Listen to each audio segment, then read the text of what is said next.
solve the inequalities and represent the solution on the number line. ரெண்டு inequalities கொடுத்துருக்காங்க. So ரெண்டுத்தையும் solve பண்ணிவிட்டு எக்ஸோட சொல்யூஷன் செட் என்னன்னு பார்த்து அதை யூஸ் பண்ணி நம்பர் லைன் ட்ரா பண்ண போகிறோம். ஸோ ஃபஸ்ட் ஈக்குவேஷன் இப்போ எடுத்துக்கிறேன். ஓகே, இதெல்லாம் டிஸ்ட்ரிபியூட்டிவ் ப்ராப்பர்ட்டி யூஸ் பண்ணி மல்டிப்ளை பண்ணி தான் சிம்ப்ளிஃபை பண்ண முடியும். ஸோ ஃபஸ்ட் ஈக்குவேஷனை ஃபஸ்ட் எடுத்துக்கிறேன்.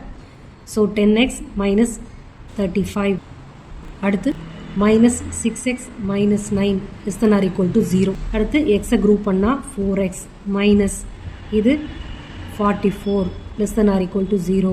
இப்போ xஐ isolate பண்ணா 44 by 4. அப்போ x less than or equal to 11. இப்போ ஒரு சொல்யூஷன் கிடைச்சிருக்கு. இப்போ இந்த இன்இக்வாலிட்டி எடுக்கணும். இதில் ஒரு சொல்யூஷன் இப்போ மேக் பண்ணணும்.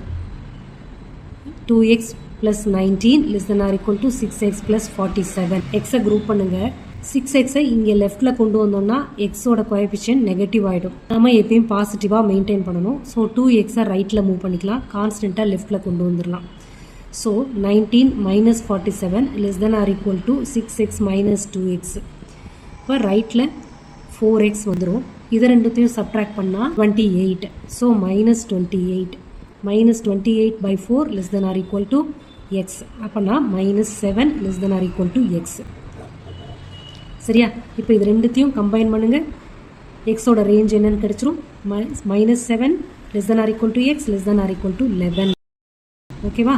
சரி, இதை வச்சு சொல்யூஷன் செட். இங்கே less than or equal to, இங்கே less than or equal to. So closed இன்டர்வல்குள்ளே தான் சொல்யூஷன் செட் எழுத முடியும். ஸோ minus 7, 11 இதான் நம்ம சொல்யூஷன் செட். இதை யூஸ் பண்ணி இப்போ நம்பர் லைனில் மார்க் பண்ண போகிறோம்.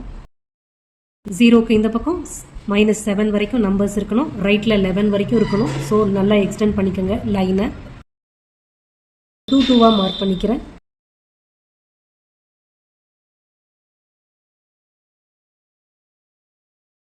-7லேருந்து அப்படின்னா இந்த இடத்துல -7 வரும். ஸோ இன்க்ளூடிங், அதாவது க்ளோஸ்டு இன்டர்வல் இருக்குது, less than or equal to இருக்கிறனால க்ளோஸ்டு இன்டர்வல் போட்டிருக்கோம். அதனால இதை ஷேட் பண்ணிக்கணும். அப்போ தான் இன்க்ளூடிங்னு அர்த்தம். This is -7. இங்கே க்ளோஸ்டு இன்டர்வல் 11 இருக்குது. ஸோ 11ம் இன்க்ளூடிங். அப்போ அதுவும் ஷேட் பண்ணணும். இப்போ இந்த ரெண்டு டாட்டையும் ஜாயின் பண்ணி விட்டுருங்க. நம்ம சொல்யூஷன் செட்டு என்னன்னு கிடச்சிடும். இதுதான் நம்ம சொல்யூஷன்.